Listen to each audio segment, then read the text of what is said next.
Viewers must, audiences must listen to the zip code plays because it's enriching. It's an enriching experience that is unique. You know, we're listening to a lot of podcasts these days and all of that, but as a radio play, it has its own place, its own feeling, its own thing.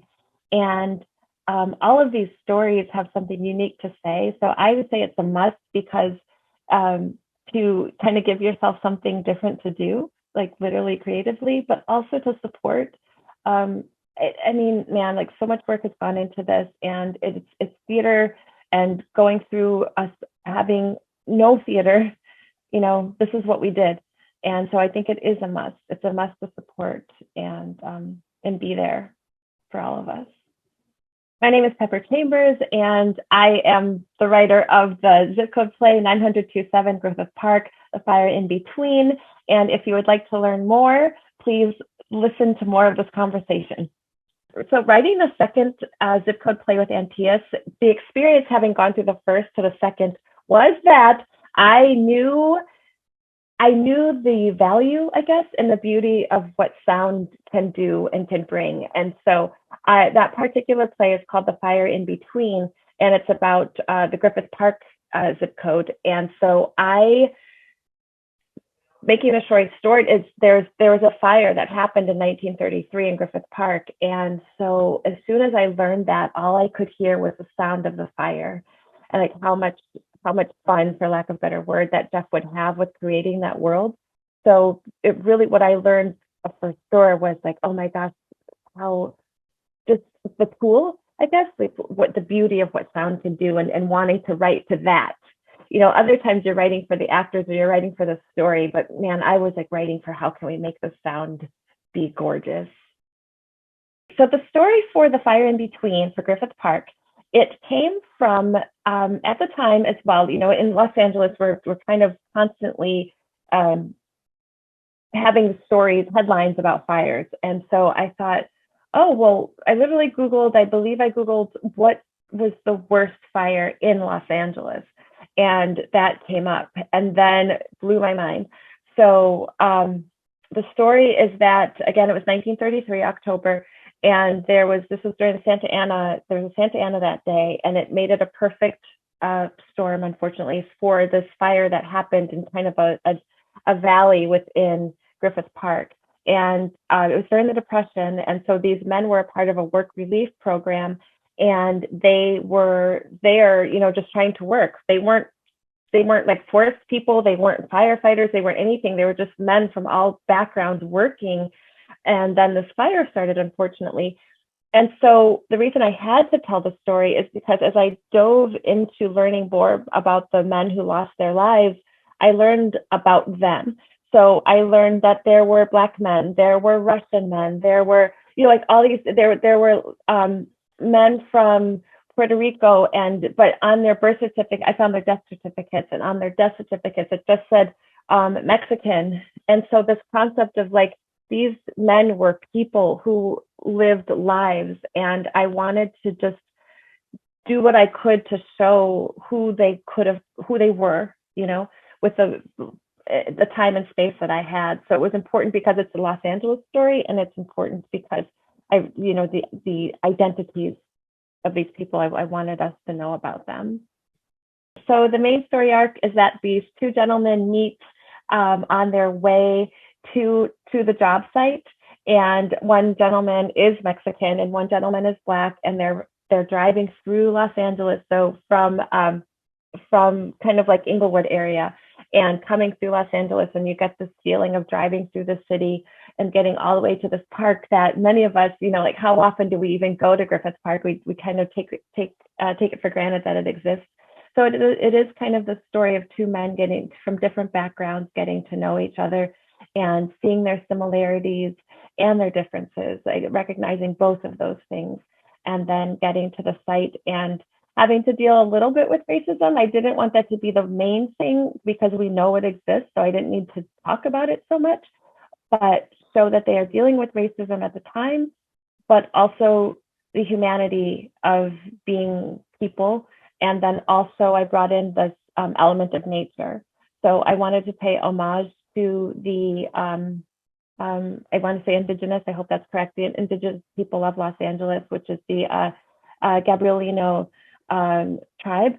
And so I brought in that culture along with us respecting nature, because we know too that these fires are happening because we're not respecting nature.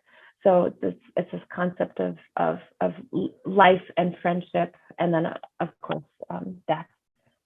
The audience knows the identity of my gentleman because I do talk about it. So there's one part where I have the Black character.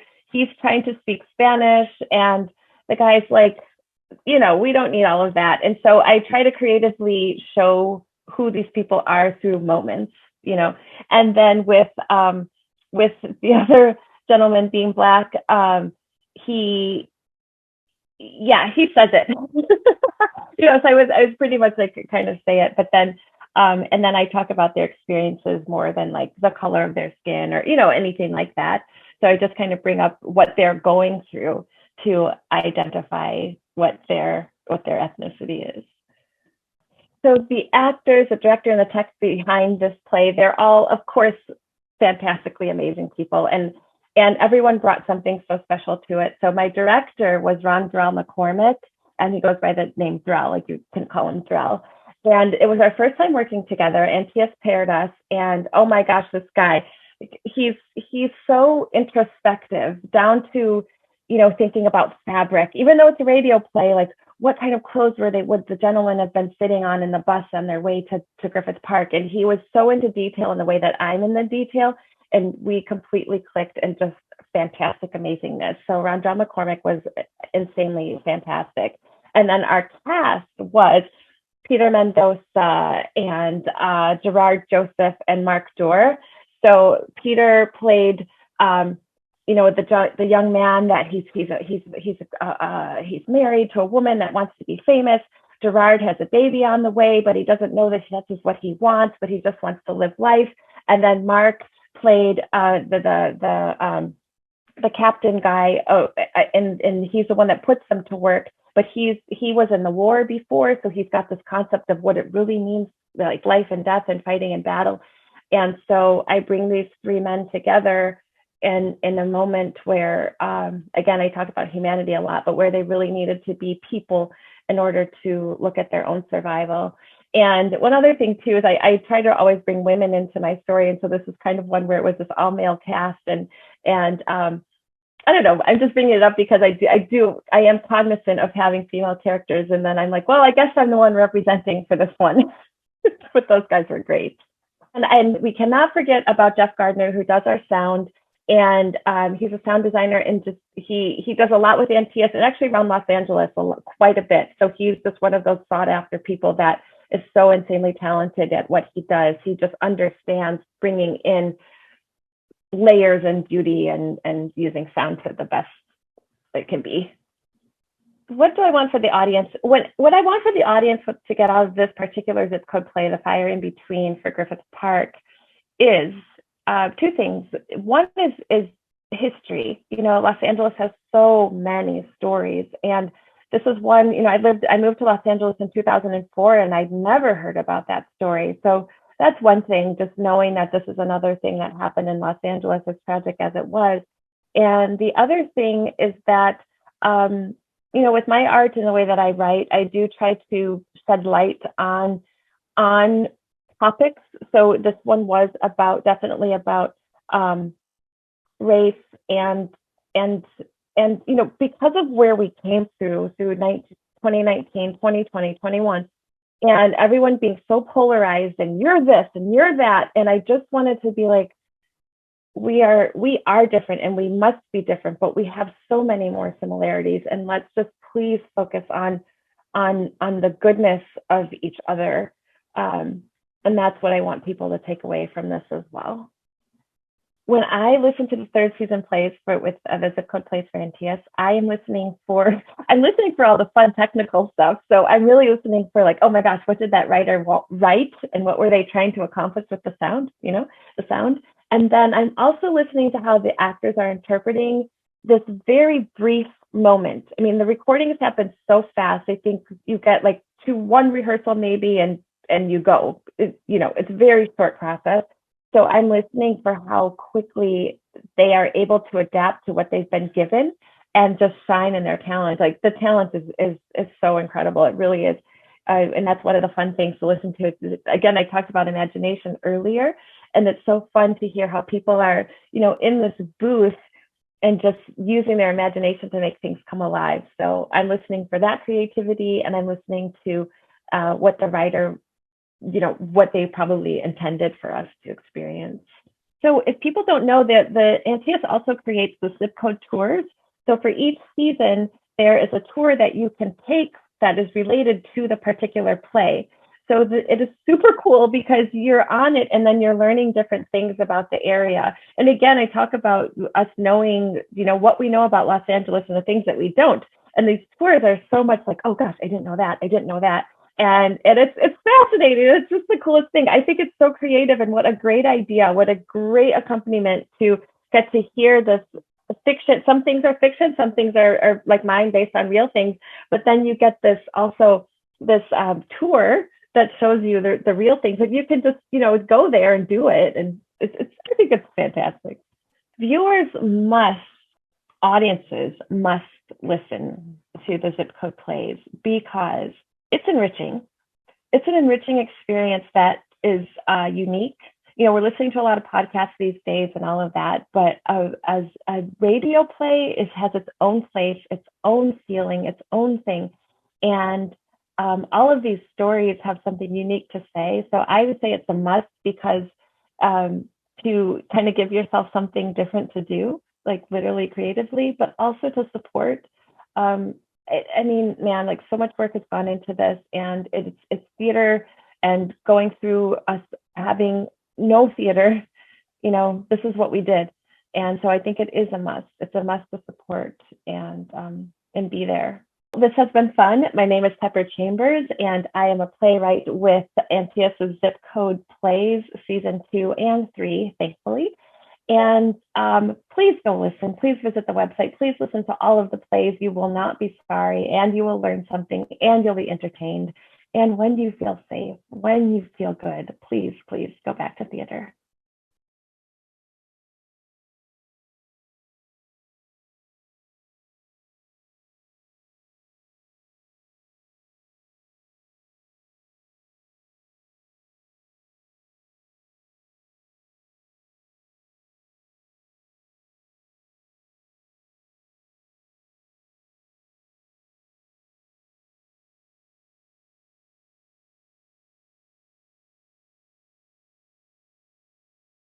People should listen to the zip code plays to get a slice of the Los Angeles life and to learn more about Los Angeles writers, something that I'm incredibly passionate about. I feel like here we don't support our own writers. And so it's really wonderful to listen and hear what Los Angeles writers are capable of. I think it's a really talented and brilliant community, and definitely could use more support from the public. Hi, my name is Diana Burbano, and I'm one of the writers of the Zip Code Plays at Antaeus Theatre. If you want to learn more, you can listen to this conversation. So I've been aware of the Zip Code Plays from the beginning because I've been in the company since they started doing the Zip Code Plays. I just think it's fantastic. I've always loved radio plays, radio drama. I still listen to old time radio drama whenever I can, old Jack Benny and Dragnet. We listen to a lot of that. Because I just love the idea of listening to things. I actually get really exhausted watching plays on Zoom. I shouldn't say that, but it's true. So I generally don't watch, and I just listen.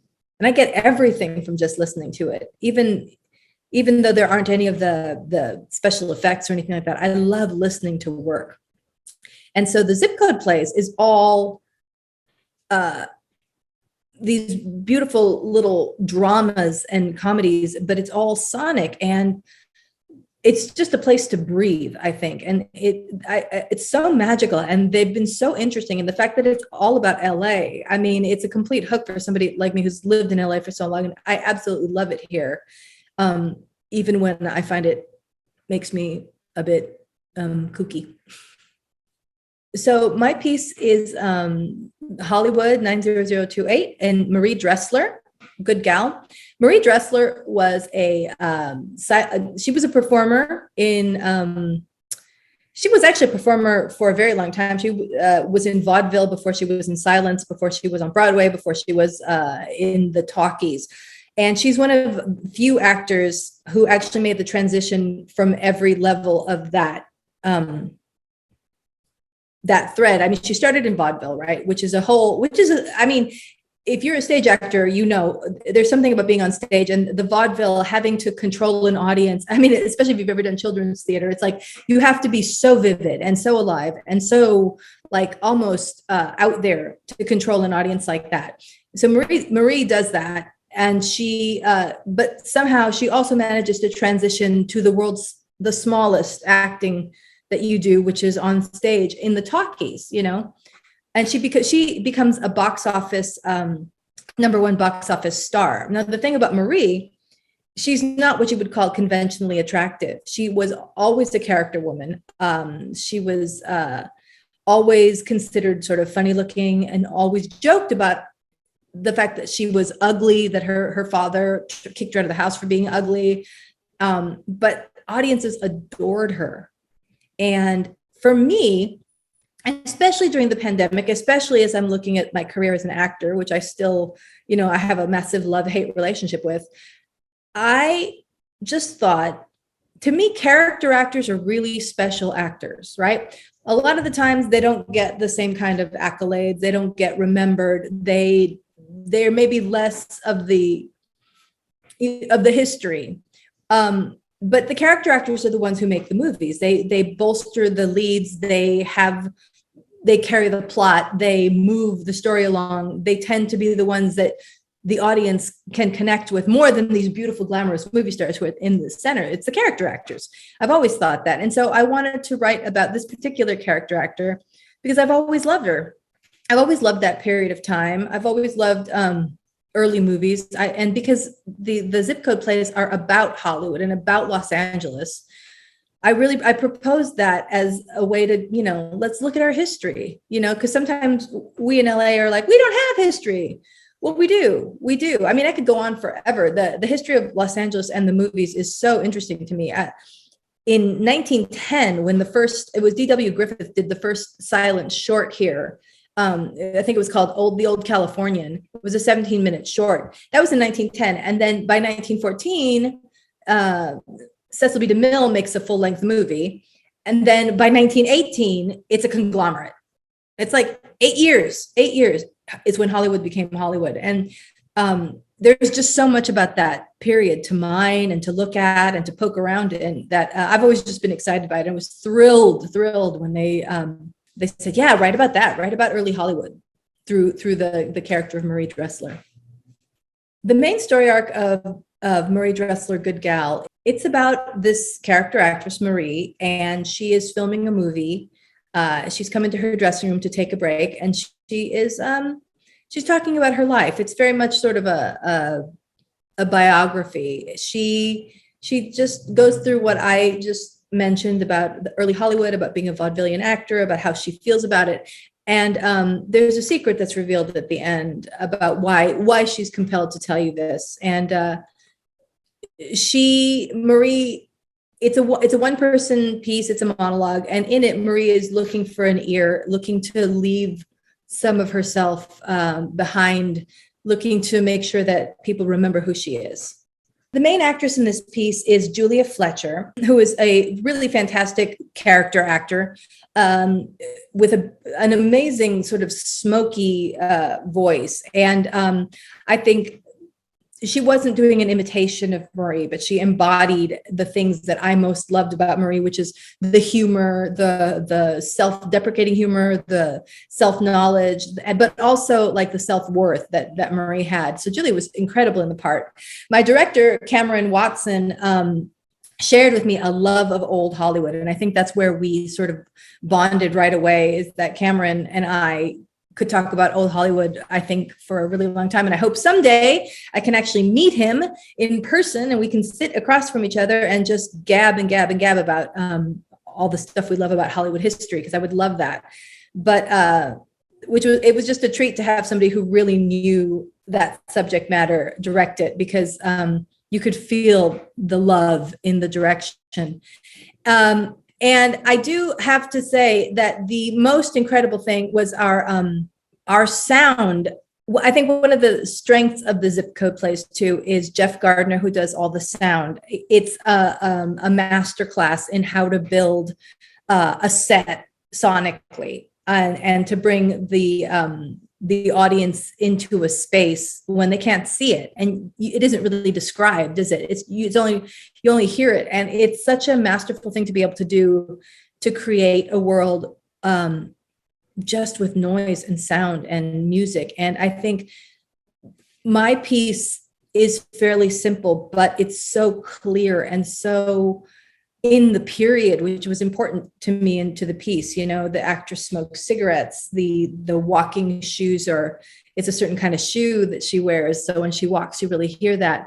There's a certain kind of a sound that the movies used to make when the lights came on that they don't make anymore. All that is in the piece. And I think it really just enhances for me, and I hope for the audience, that feeling of you're in a different time. Going from normal playwriting to writing a radio play, I loved it. I've actually, this is my second one. I wrote one called The Vertical City, which was a science fiction piece for Actors Repertory in Portland. I really like the form. I like everything about it. I like the fact that it takes a lot of imagination. Like, the audience has to work as hard as the actors do, in a way, to make the world come true. And one of the things that I love the most about it is that, unlike seeing a play on stage, it's never the same for two people, right? One person imagines one thing, another person imagines another thing. They imagine what it looks like just in their heads. I love that. I love that it's not, I've always loved that I don't have full control about how people either interpret or hear my work, because I think the magic of an audience is their participation in the work. I would love the audience to, once they've heard the play and they're maybe driving on, maybe I would love for them to just sort of remember the character actors. Just think about them. Maybe not only Marie, but also all the other ones who are great contributors to movies that you've loved. There's just so many people. And the thing about actors, theater actors more than movie actors, but even movie actors, because I've done a lot of research about, there are so many people who have been in movies and we forget them, right? It's such a transitory thing to be an actor. You don't have the same, you don't leave anything behind. And I know it seems like you do. There's a lot of movies where people do leave things behind, but there's also so many movies that nobody watches anymore that have been lost. Even recent movies have been lost and don't exist.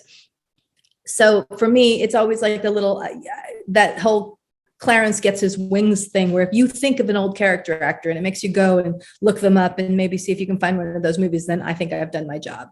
I would say if you're interested in the story of Marie Dressler, that you should go out and check some of her movies, especially Min and Bill and, oh my gosh, the Garbo movie, and Anna Christie. There's some really wonderful work going on in there. And it's always fun. Sometimes you think your students don't even go as far back as maybe The Graduate or maybe even The Godfather, golly, maybe even Working Girls sometimes, but it's always worth to go back and look at other things and look at what other people were doing. You learn so much from watching actors.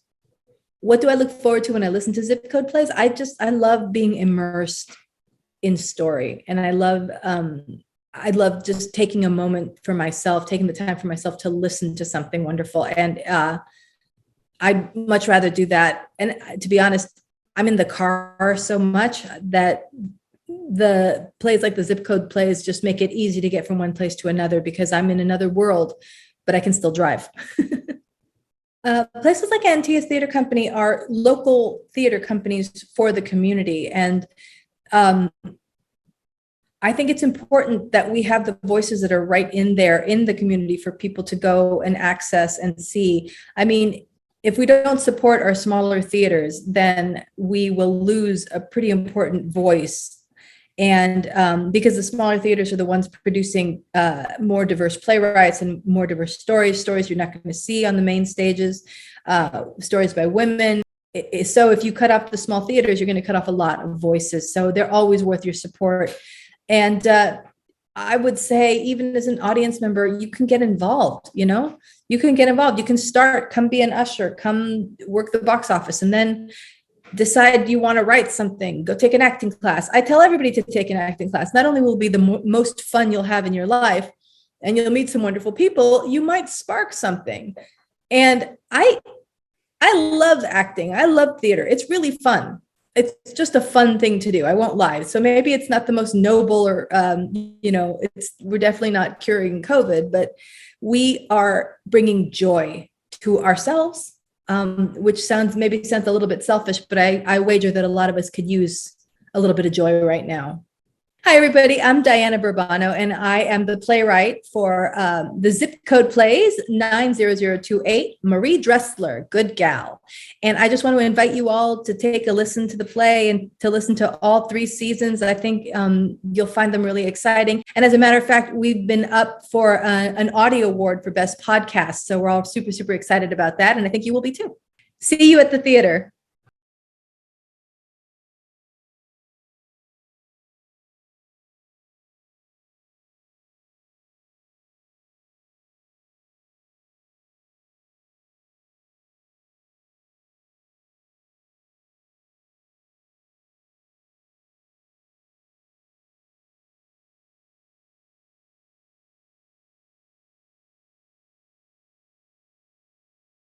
I think people should listen to the Zip Code Plays who want to hear great stories that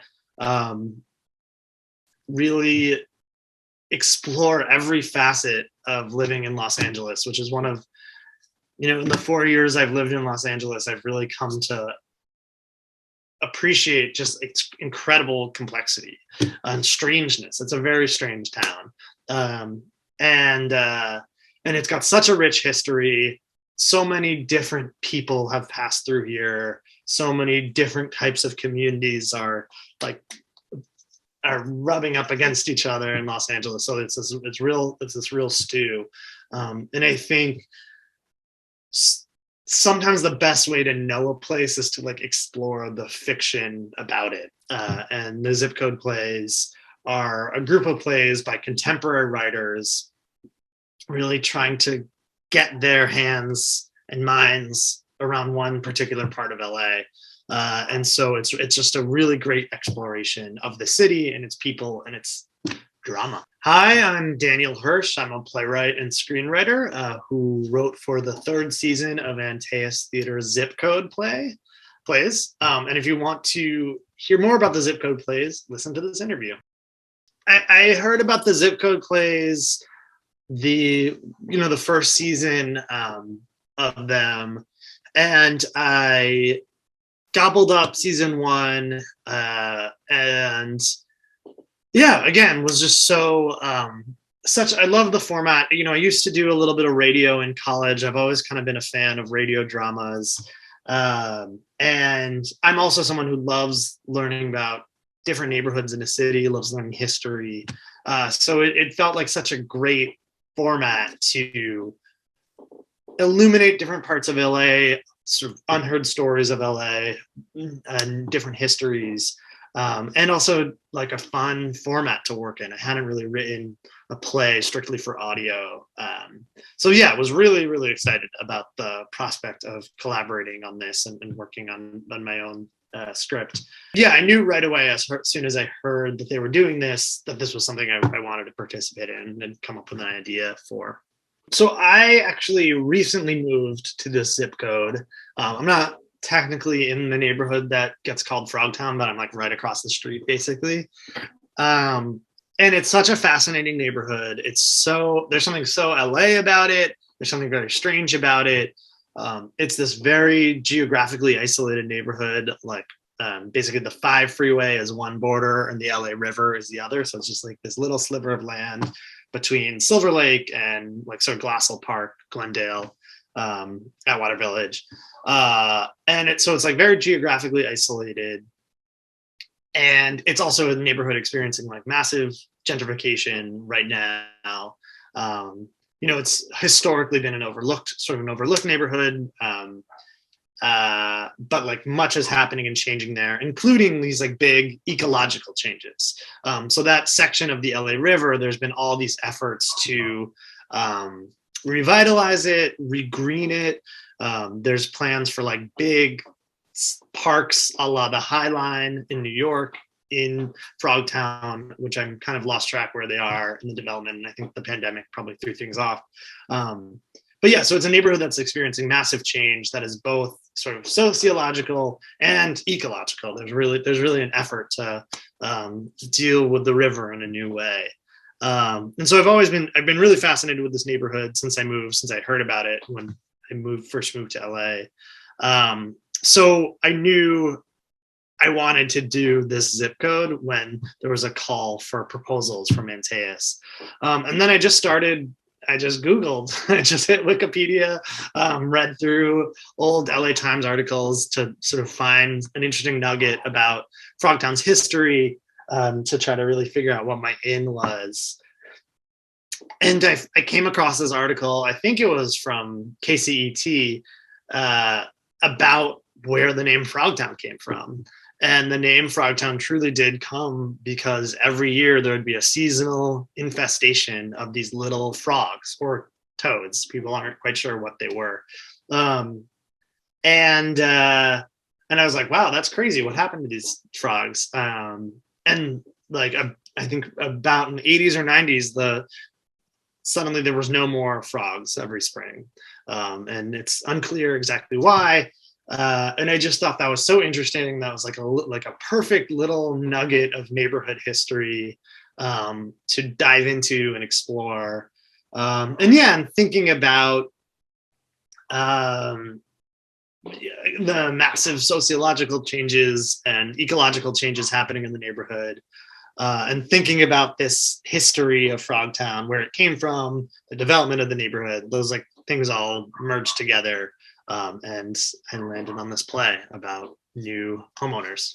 My zip code play, Frogtown 90039 and Maxius Boreas, is about two new homeowners who moved to Frogtown, only to discover shortly after moving that they are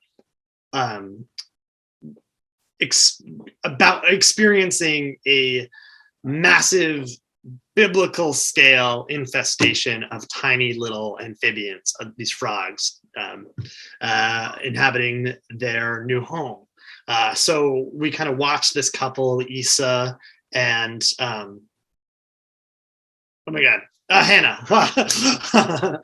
So we watched this couple, Issa and Hannah, navigate this bizarre ecological occurrence while at the same time navigating a kind of challenging relationship with a longtime neighbor, or he's their new neighbor, but he's a longtime resident named Bernard. And it's kind of a comedy of manners between this new couple and this new neighbor, and then also a sort of surreal, overwhelming plague of frogs. So I had a great crew of collaborators working on my play about Frogtown. So the actors were Rebecca Tripp, Caroline Rattray, and Alex Alfaro, who are Antean actors. And I think they just brought so much to the roles. We had a really short rehearsal time, but they just dove in and inhabited these characters and made really great choices. And then my director was a director named Sarah Lyons, who I actually know from graduate school.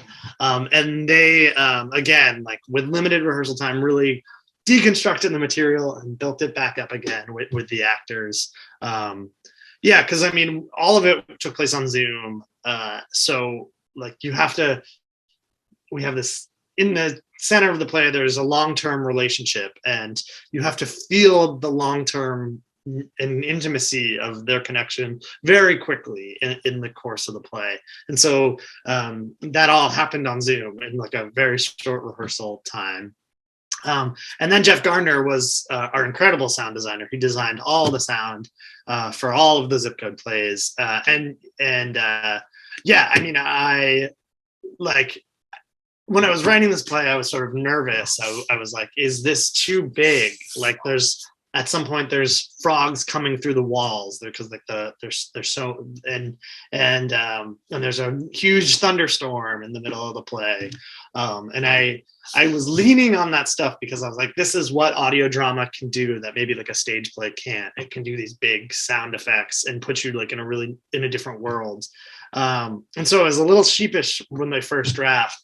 And the Bill and Anna, the producers of the Zip Code play, and Jeff were like, no, go big. Like we want this. We like this play because it's leaning into sound and doing something big with it. And Jeff was totally up for the challenge of designing a gigantic swarm of frogs in this little bungalow in Frogtown.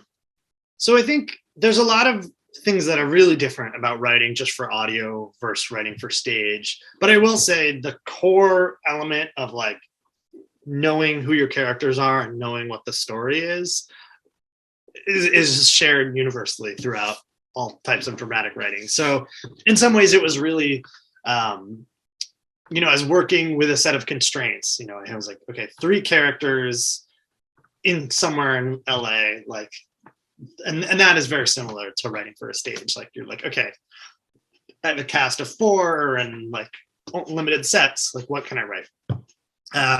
So in some ways it was very similar, and then in ways it was like really different. I think the freedom to explore sound and create big special effects is something that I think I would shy away from on stage. I'm an emerging writer, and I'm often pitching plays to like young companies that don't have gigantic budgets. So in a stage play, I think I would feel pretty shy about being like, okay, in the second act, there's a gigantic infestation of frogs. I need the roof to collapse.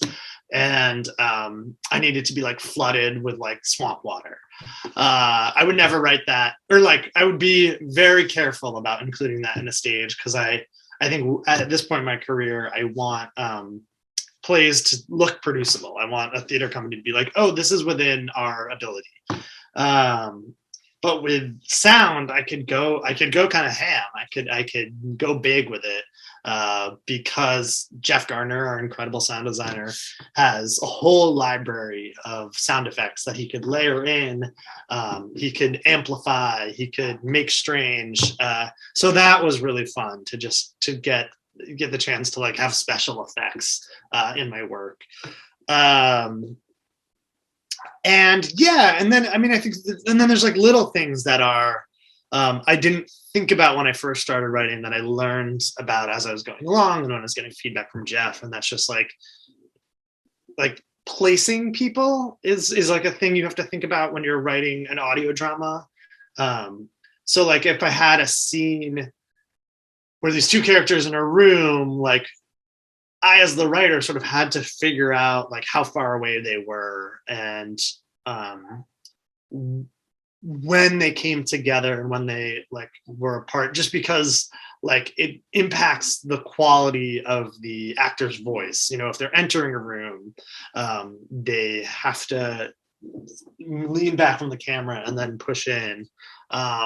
So like just getting like a little granular about like space and location was definitely different as a playwright who's just like, they're on stage, like you'll figure out where they are in the room eventually. But as I was writing it, like really figuring out entrances and exits were a thing I had to think through. And then just I think also I had a theater writing my mentor in playwriting often said, like, if there's a vital piece of information in your play, you should probably say it twice, because like, what if someone coughs the first time an actor says it? And I think in the world of audio dramas, it's almost 3 times, just because you only have your ears to hear information. There's nothing visual to like undergird it. So you really, and there's no way to catch up sometimes when you're listening to an audio drama. So I think just being really clear about relationships, about stakes, about story points. So the person who's on their Peloton listening or walking their dog or doing laundry won't get left behind in the story. I hope that the audience who listens to my zip code play walks away from it really thinking about, these big forces changing LA, and that's climate change, ecological change, and gentrification. And the play asks a lot of questions about what it means to enter a neighborhood as a newcomer. And not just a neighborhood, but like on a larger scale, like an ecology. What is your responsibility to the place that you come to as a new arrival? What do you owe the natural worlds? What do you owe the original inhabitants? And then it sort of also asks, like, what does it even mean to be an original inhabitant? Because I think the real original inhabitants is the earth. And so the play asks a lot of questions, ethical questions, and sort of, about that kind of responsibility. So I hope audiences leave the play thinking about that, thinking about their own role in whatever ecologies they're a part of. When I listen to the zip code plays, I really look forward to getting to know a new slice of Los Angeles, getting a glimpse into a piece of history. And then, of course, like, I look forward to just these rich, fully embodied performances. I think all of the cast do such a good job inhabiting these roles that are just voice.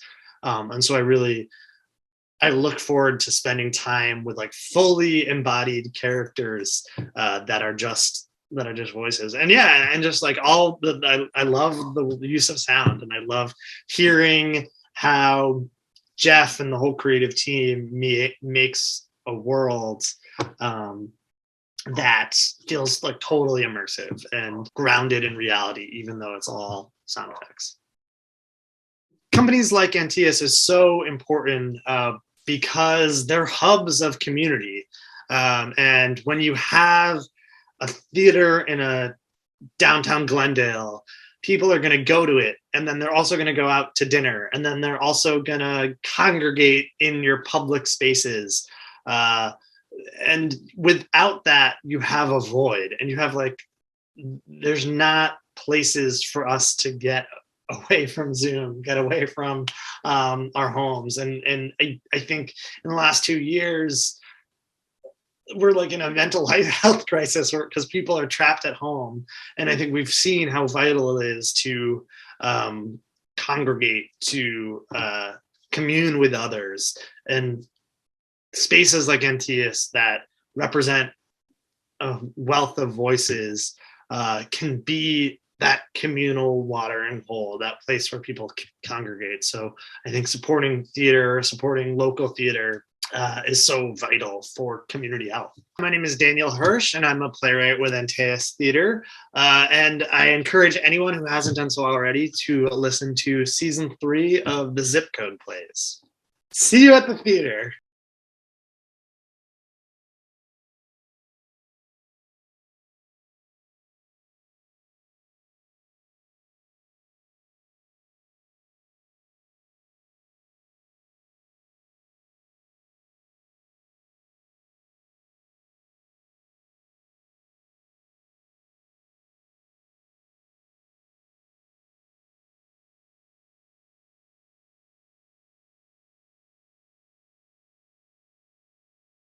People should listen to the Zip Code plays because it is in the Antaeus tradition. We are calling forth a theatrical experience from the past and highlighting and illuminating how it can be done today. That anything we do as humans, any way we create art, is never lost. It is only transformed or adapted. But we stand on the shoulders of those who've gone before. And I think it's important we do not forget that. There's so many artists that their only medium they had was radio. And nobody thinks about them, but now they are. So I think these zip code plays do what Antaeus does best, which is call forth the past and say, and now, why now? Why do we need to hear this now? We need to hear it now because we need to take this old art form that we've kind of forgotten about and bring it into the present to highlight what is going on in our world today. And in the way this project also highlights these zip codes in Los Angeles, the historical precedents of these neighborhoods, how they've changed, how they've been lost, or how they've remained exactly the same, unbeknownst to anyone. Our history is important. And lest we forget where we've come from, whose land we're really standing on, whose, whose hard work we are benefiting from. And we forget that. We get very caught up in our present day and the future, but we must remember where we've come from. So I think people need to listen to the plays just because they need to know like how cool Los Angeles is, but also how amazing radio plays are. Like just what you can really discern. And maybe get off your screen for a while. Like maybe stop looking at this black mirror here and maybe listen and sit in space with someone, maybe listen together. My name is Ann Noble. I am an actor, playwright, director, arts educator, jail chaplain. I'm with Antaeus Theatre Company, and I'm the author of the zip code play Blue Like You, which takes place in the women's jail in Inglewood, California. That's in Los Angeles. Please come to Antaeus to listen to it. And also please listen to this interview if you want to know more. The story for Blue Like You in Inglewood came because I'm actually a jail chaplain. So I have been visiting the LA County jails for, going on 5 years now. I've been part of a group called Prism Restorative Justice, which was founded by two Episcopalian monks. Their monastery is called the Community of Divine Love. And I got involved with them through a very long circuitous story, through All Saints Church, through theater, through Boston Court, this amazing story. But I've worked with incarcerated youth for a decade, doing a theater program through Antaeus Theatre Company. And I started going into the jails as a chaplain, just sitting with people, doing church services, doing spiritual work, reading poetry, creative work. And it's a call. I feel at home in the jails, which may sound crazy to some people, but it's where I find it's just my home. And so when I've never written anything about my experience in the jails. I've written poetry, but not anything that's really been in theatrical dramatic form. And when the zip code plays started, the zip code plays actually started because of Ed Napier, that writer I told you about that started the Playwrights Lab. He was the one that came up with the idea of it, and we did 2 versions of it back in person at Antaeus a while ago, and I participated in both of those. I wrote a play set in Burbank, and I can't remember where the other one was set, but I did Burbank Airport. And so I knew what the zip code plays were about. And then when we decided to do radio plays for COVID, I thought, oh, this is brilliant.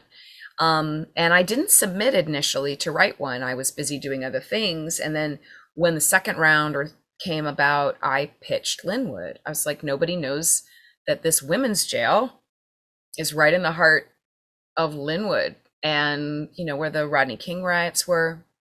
And the women's jail was the first jail I went into. And I had a profound experience there. And so I've been going in there ever since. And I'm the actual program director now of Prism Restorative Justice. The monks have moved up to San Luis Obispo and are working in the jails and prisons up there. And so I'm working with a woman named Sharon Crandall now, and we run the program. And so I'm going to very shortly become the senior chaplain at CRDF, which is the women's jail in Linwood, California. And so in the zip code play, they asked for pitches for a zip code. I was like, I have to write this piece. And I wanted to write a piece about a mother and a daughter, because in the women's jail, it's always that story. It's always a mother's incarcerated and her daughter's outside and doesn't understand, or the daughter is inside and the mother is outside and doesn't understand. And I think we don't think about, when we think about the incarcerated, we think about criminals. We don't think about the life circumstances that may have led to some of that criminal activity. We also don't think about how it tears families apart, and that what it means to a child to lose their parent to incarceration, and how difficult it is to visit, to see, to contact, to reach out to an individual who is incarcerated. It is unbelievably difficult to remain in contact with them. And everything's observed too, everything's watched. So there's no private contact. So if you just think about that, like think about what it's like to, you have something going wrong in your day and you can't have a private conversation with your mother or your sister or your daughter. It's always watched. And we know it, that's like a little bit, our surveillance state we have right these days where everything's being listened to and watched, but we don't really think of it. But I felt I had to write about this because people don't know what's going on in there. And while I can't speak to everything that goes on in there, I can tell a story. I can take the experiences I've had through the women I've met, and I can highlight and maybe illuminate some of what goes on in there and who those people really are. They're people. Actually, they're not the other. They're actually just people like us. And so I felt it was important to illuminate what was going on in there and illuminate the courage I see, the humor I experience, and the sorrow. And so that for me was really important. And I was just so grateful that it was selected and chosen to be a part of it. I was really excited. It's a mother who is incarcerated, and she's normally visited by her mother. Every week or so, the mother comes as a regular visit, and then this time it's actually her daughter that shows up instead. And so it is a mother-daughter reunion, and they have not spoken for quite some time. And there are some very hard feelings and some misunderstandings. And it is a story that is about two women who should be connected or should be family, who don't feel like family, but discover they are family. And it also, part of the zip code play's mission is to highlight the zip code, is to highlight this location in LA that maybe people don't know about. So it also talks a little bit about the history of Linwood itself, the city where this jail is sitting, that a lot of people don't know about, because the characters lived in Linwood as well. And so it's a mother-daughter reunion, I guess is the best way to say it.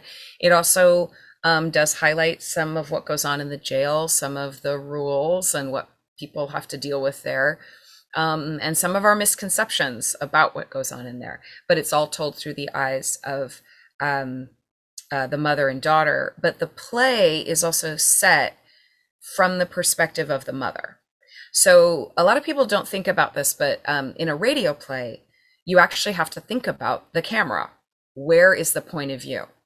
So in the play itself, you will hear that Mercy, the mother, she's clear. Her voice is clear. Her daughter's voice is through the visiting window and through the phone. So her daughter's voice is always different. It's not fully clear because we are fully in the mother's point of view. So we are incarcerated. in this episode. So it's a very subtle thing that not a lot of people picked up on, but it matters. Again, a shout out to our amazing sound person, Jeff Gardner, who produces this whole thing and does all this stuff. He is adamant. He talks to all the playwrights and directors and actors. He says, this, we have to know where the point of view is. We have to know, where is the camera? Where are we looking to? It matters with sound, where the voice is coming from, where we hear it. And because I directed one of the first zip code plays, I got the lecture. I got the lecture about point of view in a radio play, which I had never thought about as a writer. And so I had a little pre-training. So when I sat down to write the play, I knew to make sure I had a very clear point of view. Who is our lead character, you know? And so I wanted to put it on the side of Mercy, named that on purpose. But I wanted to put it very clearly in her point of view, so that we would have that feeling of what it feels like to reach out to our loved one, and their voice is always a little different and never quite clear. And the sounds, those really oppressive sounds that are in the jail, that people also don't think a lot about. You know, it sounds different. And a radio play is an absolutely perfect way to highlight how foreign the environment is for someone who's on the outside. Jeff Gardner, who produces and does everything, all the sound, he's been a Foley artist, and he's worked with LA Theatre Works, so he knows how to do live sound, like in the moment, make things sound like what they sound like. And he's done, you know, he's also done, I can't tell how many sound designs for theater around town here in Los Angeles and elsewhere. But he really creates a world, and he invites the playwright to think about the world itself as well. So he does this beautiful thing where he is not something that's added on. Even though, yes, we record it and then he puts the sound in afterwards, he invites the writer. He's letting the writer create the world and then enhancing it. So not so much he's like frosting on the cake. He's part of the cake. He very much is there to serve the piece and create the sounds and the quality of the environment to illuminate the play. So he is, I think, yes, his work is another character in the play, absolutely 100%. And he's just a master. He just knows how to do it, a sense of rhythm and timing, what works, what doesn't work. He's so helpful. He can tell you right away that that's something we can't do, or this is, yes, we can do that, or I'm not sure if we can do that, let's try. He's an artist in the highest sense of the word. And then the director, Jonathan Munoz-Prue, I have worked with him before. He directed a play of mine, a reading of a play of mine at Courage Theater. And I was introduced to him through that theater company, and we just got each other. We just got along. He gets my writing. I have a very, my plays appear to be just how people talk, but they actually have a very specific rhythm to them. And he gets that. And he's just an extraordinary director. He is loving and firm and clever and brilliant. And he works so well with actors. He's got that perfect balance, what I call the mothering instinct, that perfect balance where he can love people, but also let's do it better, you know, and he's just so wonderful. And it's a very short rehearsal time we have, and he knows how to work in that frame as well.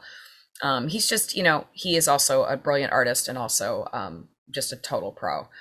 So when they selected this piece, I was asked which director I'd like, and he was the first name on my list. I wanted to work with him, and he was available and said yes. So that was just a joy. The actors, Juana Martinez and Claudia Elmore. Claudia was in the reading that Jonathan directed of that play. So, and that's how I got introduced to her as well.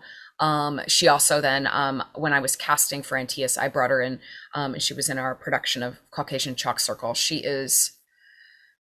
She's just a dream. She is just such a beautiful artist, and funny and powerful, and her voice is so beautiful, and I just absolutely adore her. So that was what they say, a no-brainer.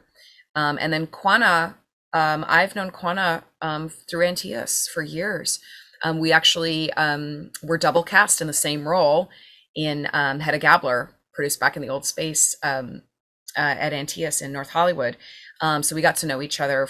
You know, when you're double cast with another actor on a role at Antaeus, which is how we used to do all our productions, you get to know each other really well because you have to go through creating this character together, and it can be hard. So you really get to know each other. And I just, Kwana is just such a powerhouse. She is, but she's got this really soft, mushy heart. And that it was just perfect casting for Mercy. She's got to be tough and strong, but she also just has this little mushy, soft heart that is just so beautiful. And you know, she's just, and again, another pro. I knew the plays, we don't have a lot of rehearsal time, and we just need people who can bring it, and can bring it quickly and powerfully and beautifully and professionally, but who have that heart that is going to make it so, that can bring that vulnerability. And I know people who can work really, really fast, and I know people who can bring the heart. It's sometimes you don't always find those two to go together, and we just found it. It was lightning in a bottle.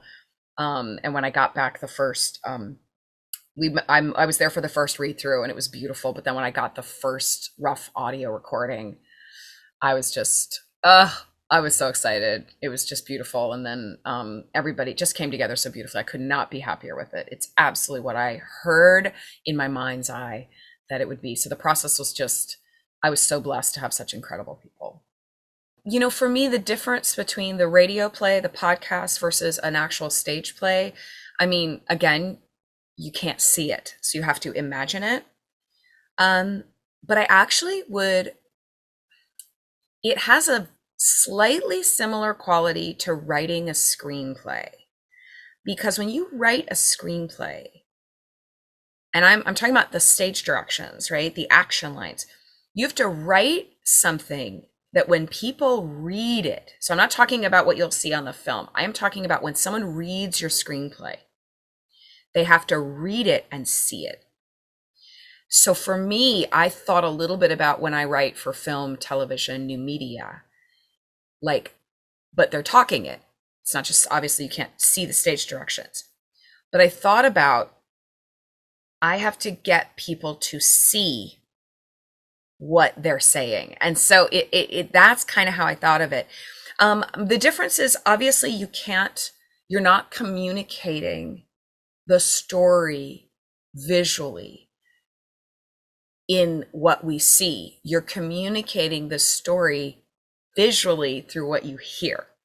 So I really thought about how much words and then the lack of words convey. So again, you can't just talk about stuff like, for me, you know, oh, look at that pencil you're holding. You can't do that, right? You don't want to do that. That's talking down to your audience. But if, you know, your character says, I'm going to write that down, and then you just hear this little scribbling of the pencil, we'll know what it is. So there's a trust of your audience you have to have. And I love words. I will sit and listen to characters talk forever. And I also, when I write my plays, they're really more auditory than they are visual anyway. I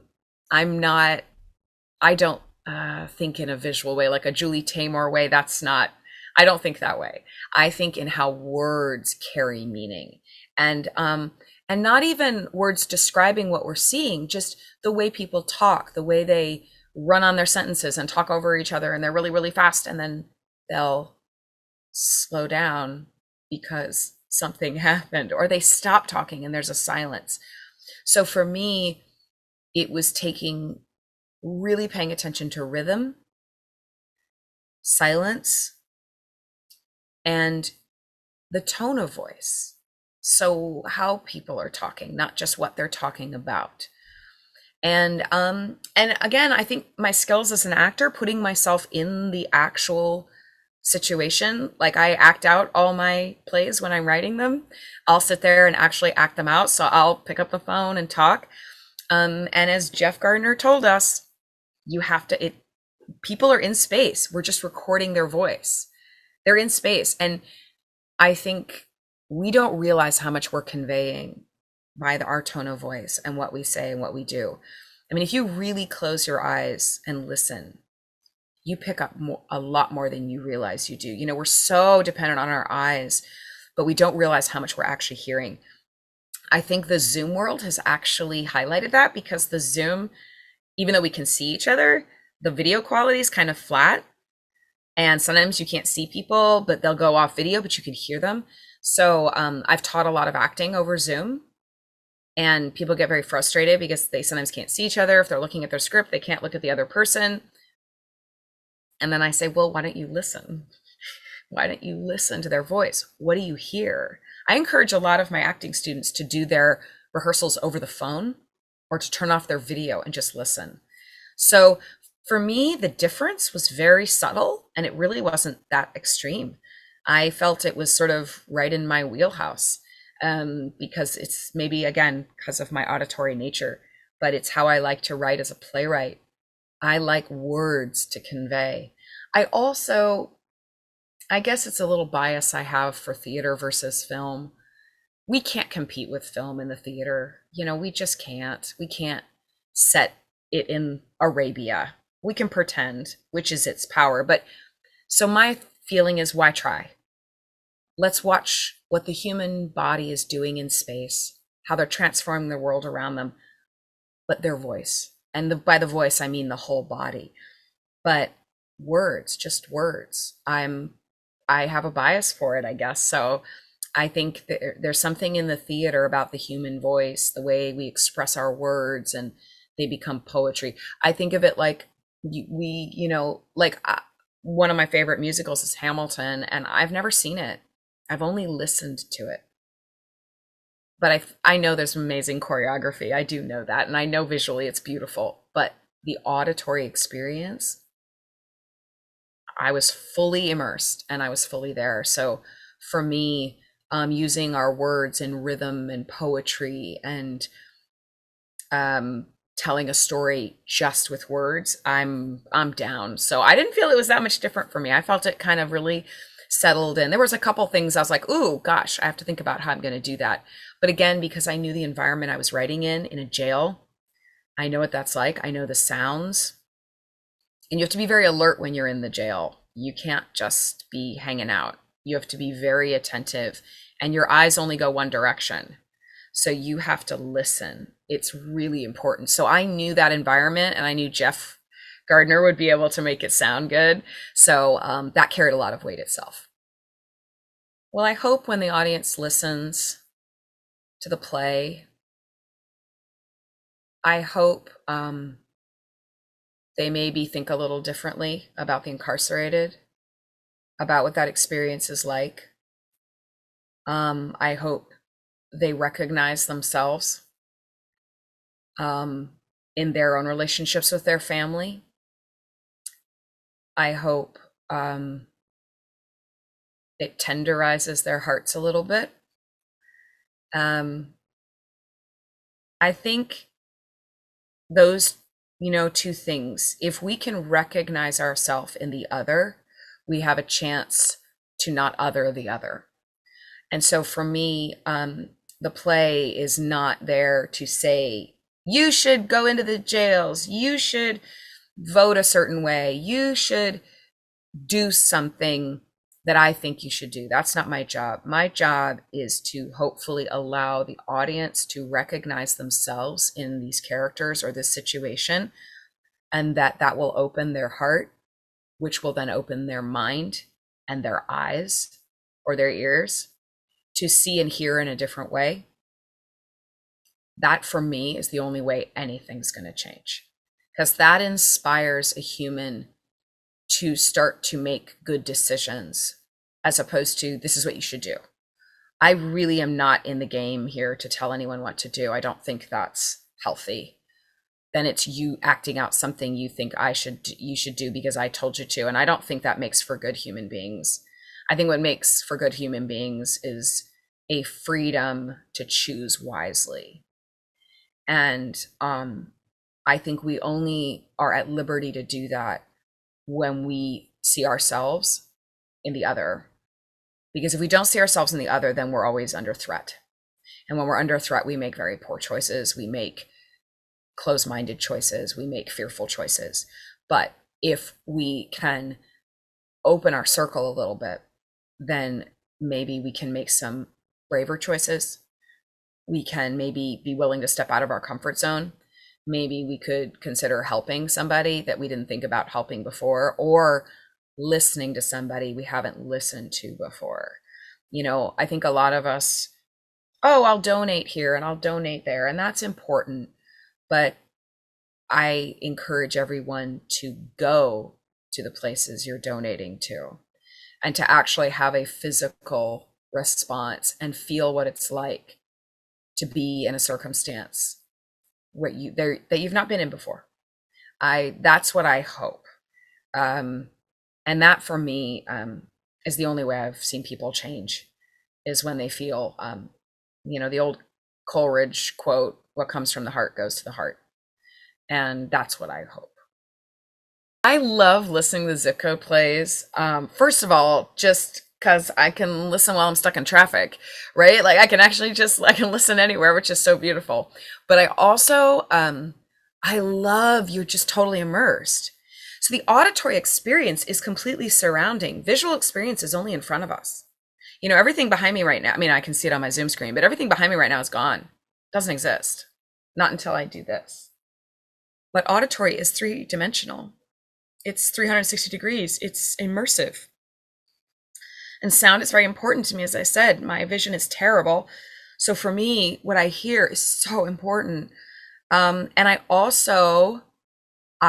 love that I'm not looking at something and I'm immersed in it. It's just so powerful to me. I also love listening to my fellow artists and what they come up with. I listen to some of these zip code plays. I'm like, I never would have thought of that. Like, I would never write a play like that. That is amazing to me. I also don't know a lot about these zip codes. I'm not from LA. And I think when a lot of people move to LA, they move to LA for the business. And so they get very caught up in that. We get on an agenda, on task. I'm here for my career. And we don't look at this incredible, beautiful city we have around us. It's unbelievably diverse and exciting, and there's all these little pockets and corners, and because it's so spread out, we just don't go there.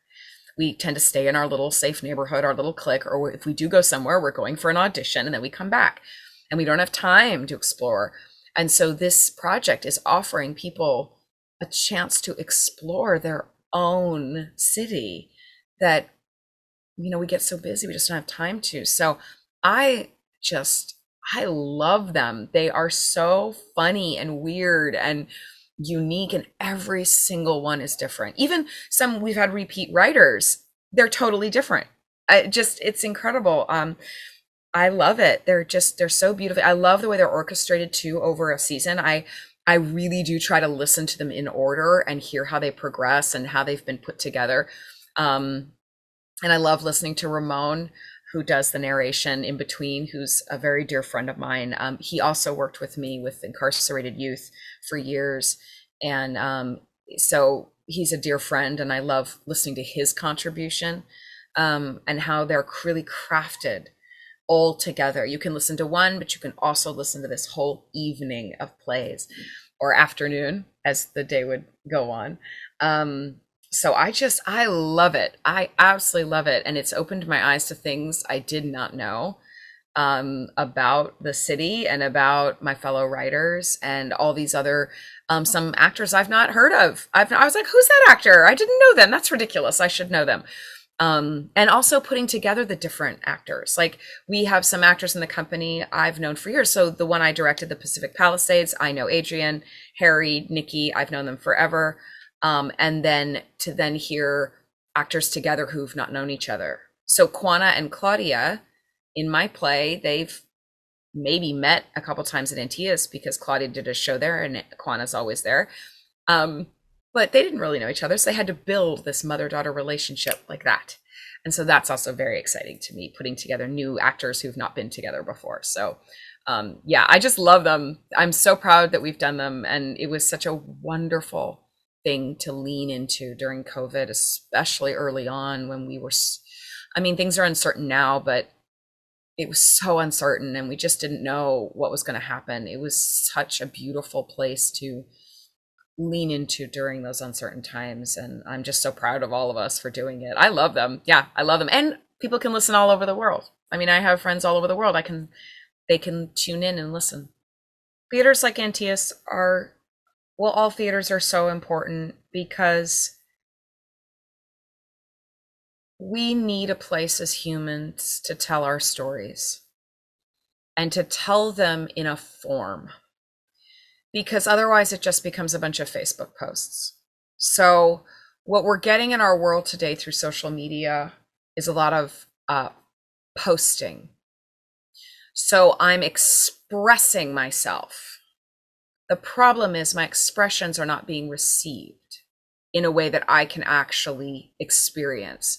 So I get little likes or thumbs up, or someone screams at me back because they don't like what I said, and then it becomes an argument. So we're broadcasting, but no one's really listening. In the theater, it's not merely expression, it's conveyance. So as an artist, as a human being, I don't feel connected until I am experiencing conveyance. Expression is one thing, that is important.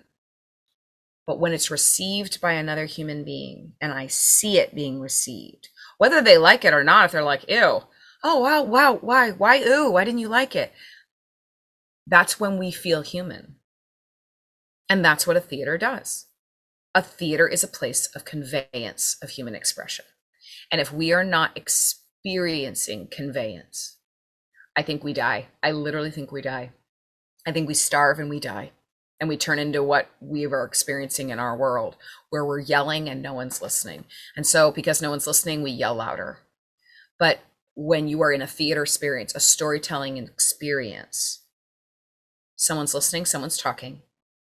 And then after it's over, it switches. And the audience talks to the artist. I loved how you did that. I loved how you did that. And the artist is like, oh, interesting, or interesting. It's an exchange. And we're not exchanging right now. We're just screaming into the void. And what a shock we don't feel heard, because we're not being heard. And a theater experience, again, forces exchange. We have to sit and listen to each other. And then you listen, and then I listen. And then you listen, and then I listen. And I think people are hungry for that, and I think they're starving for that. So every local theater needs to be supported by the community, because it's a place to go to practice that, to stay human, to stay present, to stay in the here and now. And theaters that have communities that have theaters do better. They do better. People are kinder. There's less crime. There's more thriving. There's more sharing. There's more understanding. Wonder why? So I encourage anyone, you have an extra 50 cents, throw it at your local theater. Go find your local theater. It's there. You don't realize it's there. It's above the pet shop. You know, you don't know. What are all those people with white pieces of paper outside talking to themselves? Oh, it's a little theater. It's a little studio. Go there. See what's there.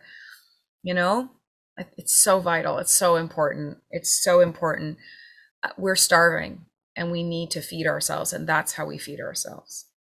I'm Ann Noble, and I'm a very proud member of Antaeus Theatre Company and its Playwrights Lab. And I encourage everyone to come and listen, antaeus.org.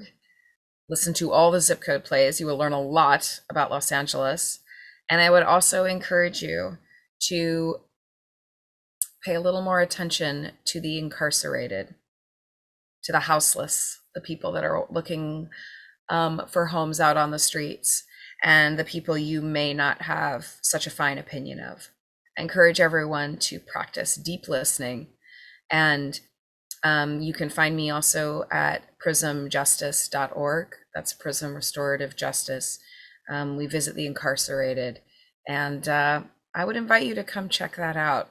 You might be surprised.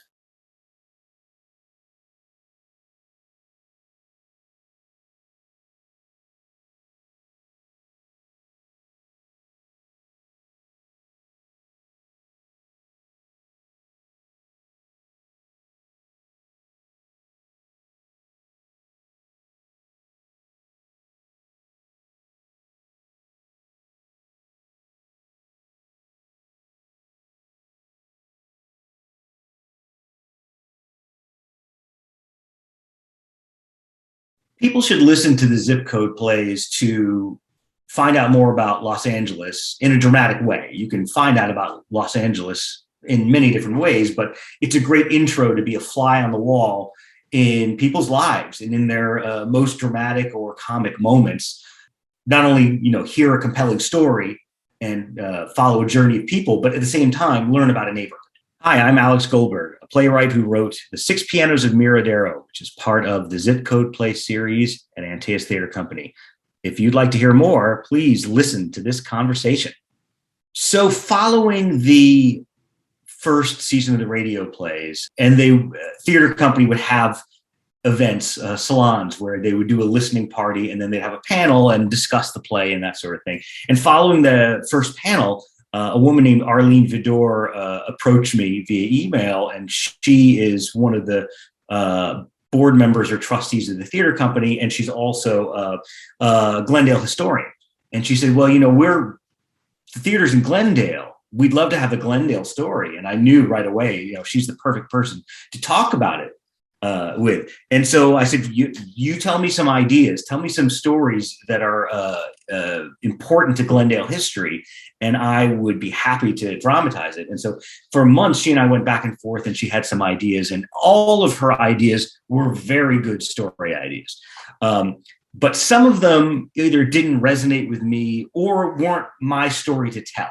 And the different stories are about different people, and I won't get into that, but like some stories aren't for me to be the playwright for. But this one about Leslie Brand, who was one of the city's founders, and what happens right after he passes away, it really hit me. And I said, oh, I know how the story is going to work. I know how we can increase the dramatic stakes in the short format, and I know how we will make it exciting. And I also understand these characters, and I feel for all of them, which is important when you write. You have to, put yourself in every character's shoes. So The Six Pianos of Miradero tells the story of Leslie Brand. He is one of the real life city founders of Glendale. The city existed, but it was basically a small farming community. He moved here, saw the potential, not just for the city and the beautiful area that he loved, but also the potential for him to get extremely stupid rich.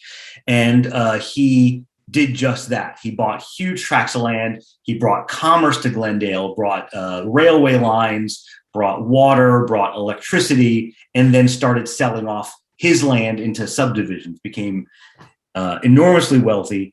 And when he passed away, he wound up leaving most of his estate to the city of Glendale, most notably the Brand Library, which was his house at the time. It was called El Miradero. Huge house on a hill. If you haven't seen it, look it up and you'll recognize it. Anyone who lived in LA and knows Glendale sees it sitting on the hill.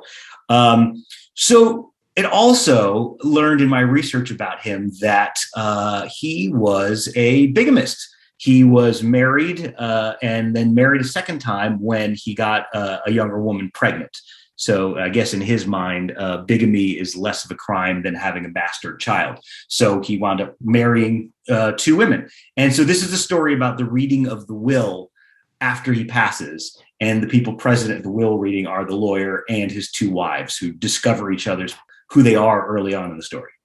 It's always a joy working with Antaeus because they bring together such wonderful people. I had known Lisa Dring for about a year. I had actually met her during the pandemic, so I never met her in person, but I witnessed her do some script analysis of another script. I hired her to do some work on one of my scripts, and then this opportunity came up, said I want her to direct because she is truly a captain. All directors have to be able to completely run the room. And it's very difficult for these radio plays because the rehearsal process is so quick. So once she was on board, I was very happy. And then, it's such a joy to go to the theater and have that meeting where you discuss casting. You have like a list of so many wonderful actors, like 5 to 7 people that could easily jump into these roles. And we agreed on our first choices. Kitty Swink plays Mary Louise Brand. She's one of the former artistic directors of the theater and just a powerhouse of an actor. Peter James Smith is one of my favorite actors that I've ever watched, let alone worked with. He's been involved in and out with the theater company for years. He was on The West Wing. He was one of the staffers, so he was in 75 or 60 episodes of The West Wing. And Alex Hellquist rounds out our triangle of actors, and she is just a fearless person. And when I was writing the script, I actually had her in mind because there were some emotional twists that happened on a dime, and not many people could do that convincingly, and I knew she could. So having those three actors, having the director, just a great all-star team, and we were ready to go. What I would like audiences to take from this play is that with every empire that is built, with every great city or great buildings that rise up, it comes at the sacrifice of many people, and those people often go unrecognized. You will know, they always say history is written by the victors, and that is true. We have Brand Boulevard in Glendale, which he literally named after himself. That wasn't named in his honor. He named it that. And he's got this building named after him, and he did so much. But you don't hear about the people who sacrifice for that dream and for that vision. And I wanted to highlight a story about two women in his life who did just that. And they had to put aside maybe their dreams or ambitions so he could get his. I enjoy listening to all of the Zip Code plays because in this short play format, you're instantly immersed in a different neighborhood. And when the audio is done well, and with Jeff Gardner, it always is, right away, you can tell a little bit where you are by what you're hearing. Are you hearing highways? Are you hearing ocean? Are you hearing, urban cityscape? And which urban cityscape are you hearing? There's so many different sounds of Los Angeles, just like there are so many different neighborhoods. So that's what I want to do, is be immersed right away into story about people that I don't know, but I want to get to know them. Theater companies like Antaeus are extremely important to the local artistic scene. Every city has theater companies, and they're the heart. Arts are the heart and soul of any city. And it's always the same when cities grow, is there's a vibrant arts community, and then it draws people in. People come in and they go to the theater, and they go to the restaurant next door, and so that restaurant benefits, and they go to a bar afterwards, and that sort of thing. Theater not only employs people and creates great art, but it helps to foster community. LA is made up of, as we see in the Zip Code plays, dozens of small communities. And if you look not even too hard, you'll see that in most of these communities, there is a live performance scene, and support it. You don't have to go too far. You don't have to sit in traffic. Although I would say some of the, not all of them, but some of them, like Antaeus, are worth sitting in traffic for. Hi, I'm Alex Goldberg, and I'm a playwright. I wrote The Six Pianos of Miradero, which is part of the Zip Code Plays radio series at Antaeus Theatre Company. All 3 seasons of the Zip Code Play series, which are short plays set in different Los Angeles zip codes, are available, and they're available for free.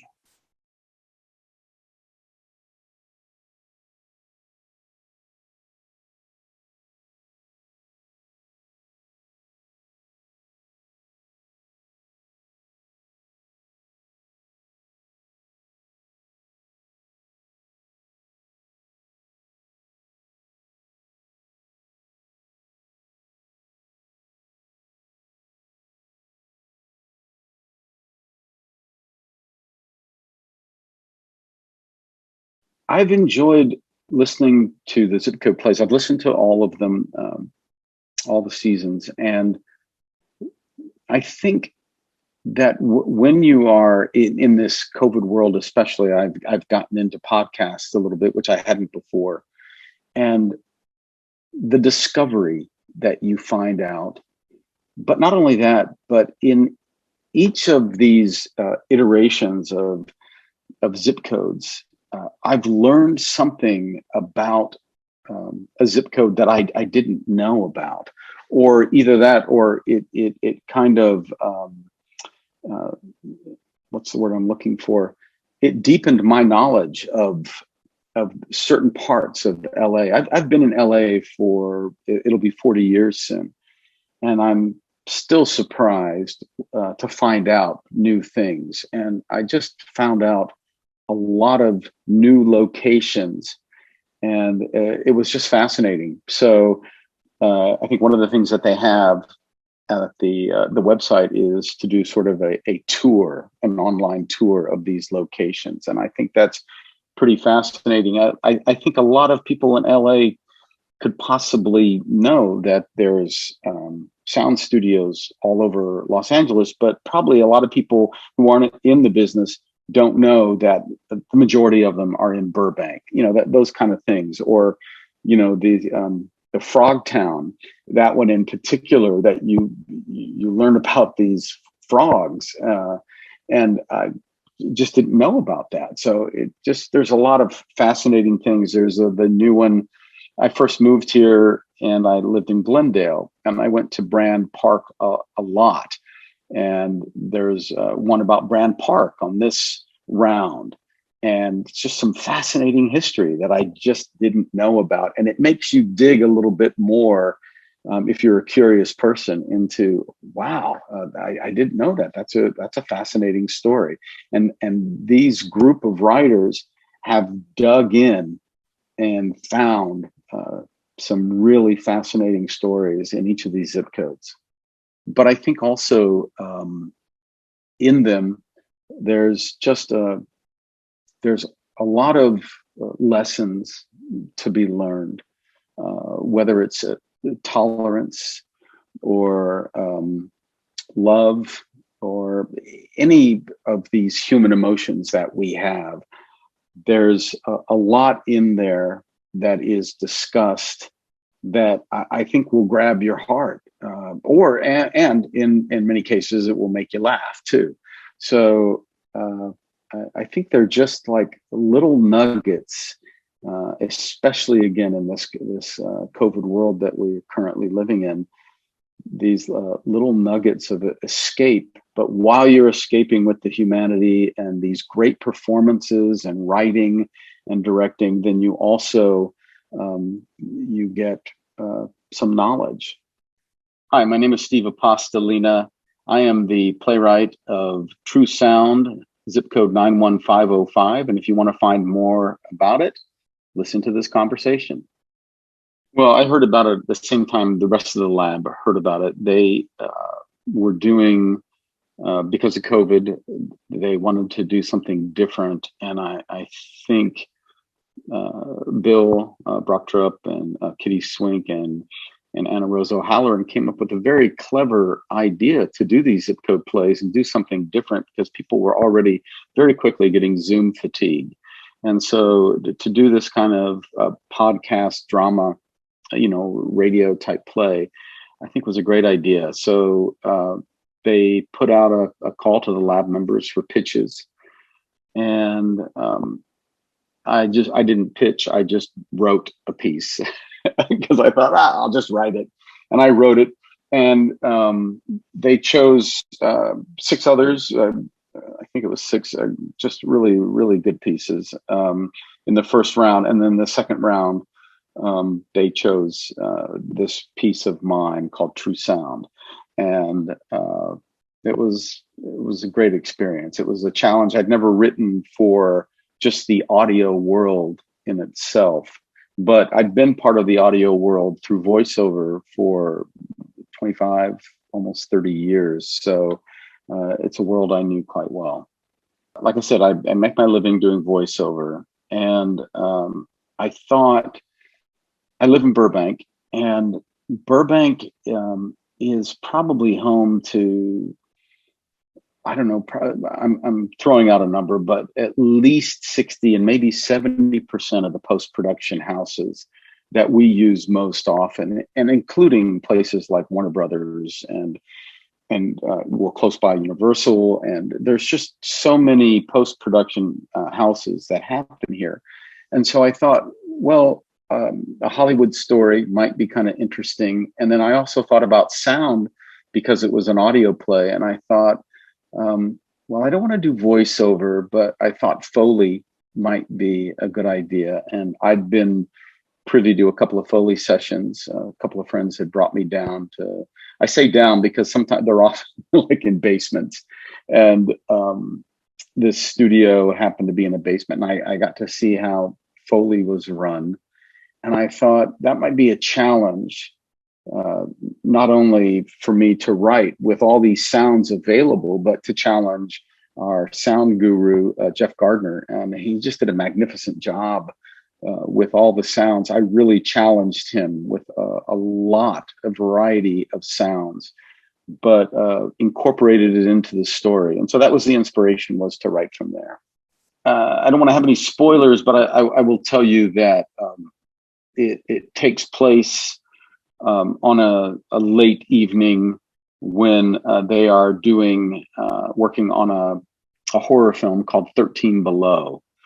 And the mixer, the person in the booth, Jazz, is working there. And there is a young lady who is coming in to be an apprentice to learn a bit about Foley from this old time guy who's been around for 40, 50 years named Ron. And I let's just say that it's a light piece that turns very dark. That's all I'll say. Have a listen, and then you'll find out. But it's quite interesting, and it incorporates the sound into the story. And the piece is called True Sound. Well, first of all, we had a director, Greg T. Daniel, and Greg has directed all over town, and actually was going to direct a full-length play of mine at one point, and then he got booked elsewhere and was unable to do it. But I'd wanted to work with him, and so he was on board. He read it and loved it, and he and I are almost exactly the same age. I'm about a month older than he is, and so our shorthand was really natural when we made references to certain iconic films or whatever, especially from our time period. We got each other right away, and so that was wonderful. He was very good with the actors, and the actors were just fantastic. Peter Van Norden plays the older man, and Cherish Monique Duke plays the mixer, and Emily Goss plays the woman who comes in to apprentice and learn.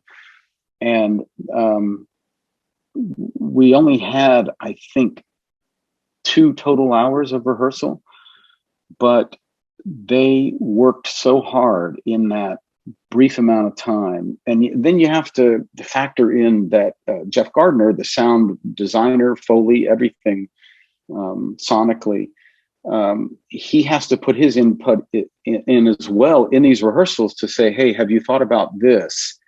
He does that ahead of time looking at the script, but once you read it and you can see, it's really quite a ballet of choreography to get this done in the amount of time that they did. And I was just flabbergasted, but the whole team was fantastic. And I was very fortunate to have them bring my words to life.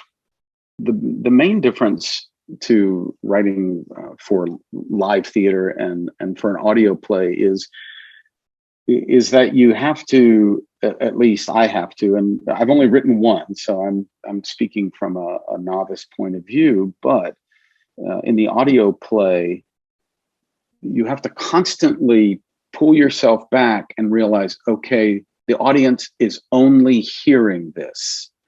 So all the information that can come with body language, with action, all of this has to be conveyed through the line and through the voice.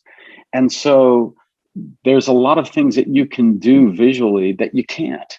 And so you just have to, at least I did, I would close my eyes. I would read it to myself and record it and close my eyes and think, is this conveying what I'm trying to convey? And then, of course, certain things that you don't think of, that our sound guy, Jeff, would say, well, have you thought about this sound?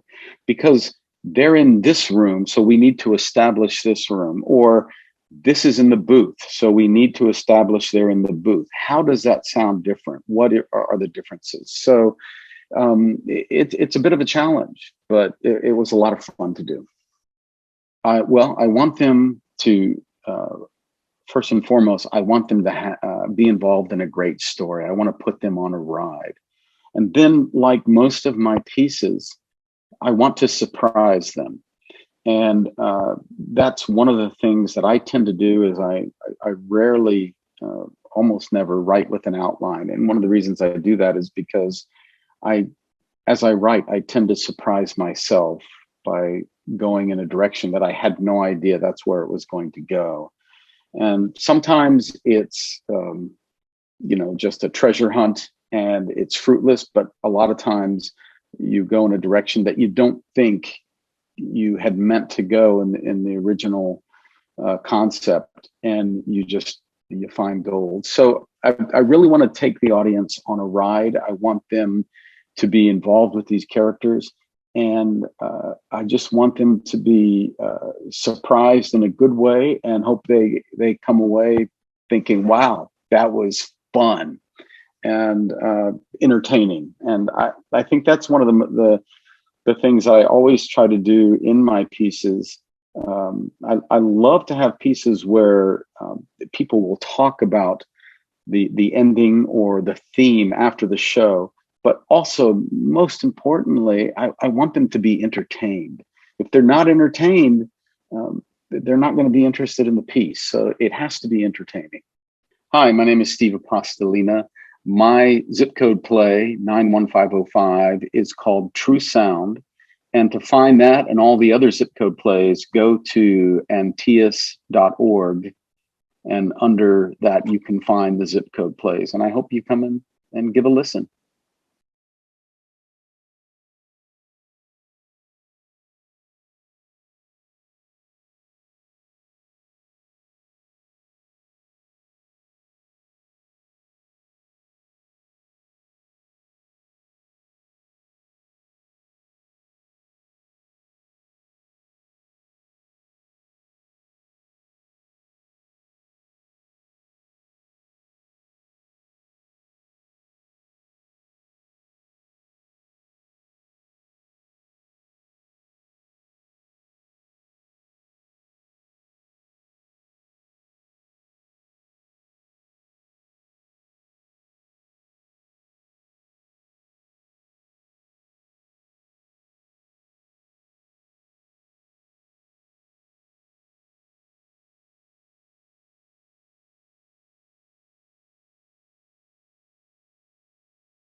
Well, each play is totally different. And I think what's exciting about them is that they come in a real variety of styles and genres.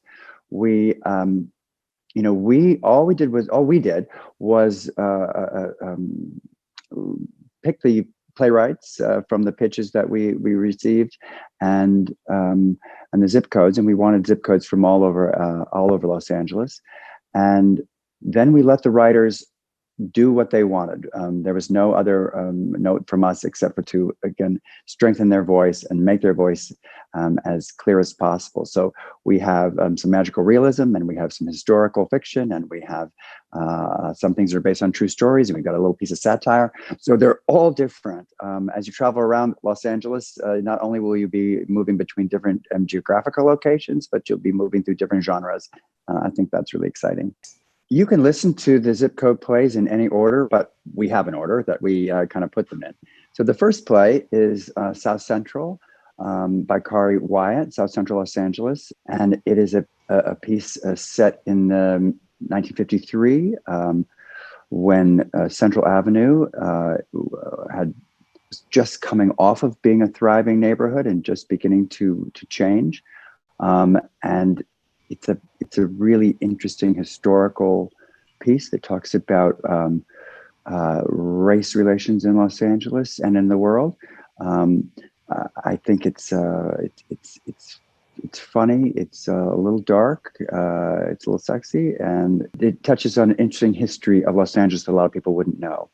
The second play is set in Pacific Palisades by Alex Goldberg, and it is a very interesting, based on true story, crazy true story, a little piece of an odd little piece of LA historical anomaly. It's just a strange little story. And so it's based on a true thing of something that happened in the Palisades on the verge of World War II. And so I think people will want to tune in to find out like what kind of odd things were happening in the Palisades at that time.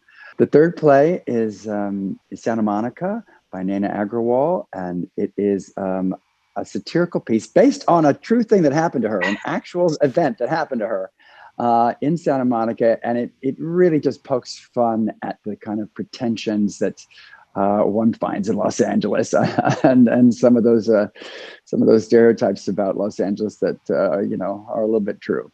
And I think it's a very funny little piece of satire.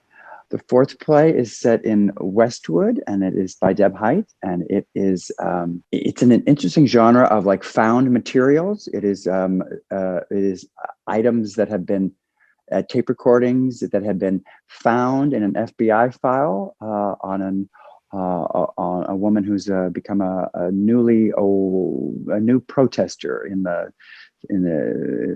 social justice world, and it's as in the Blair Witch Project, insofar as like it's found material, and it's set in Westwood.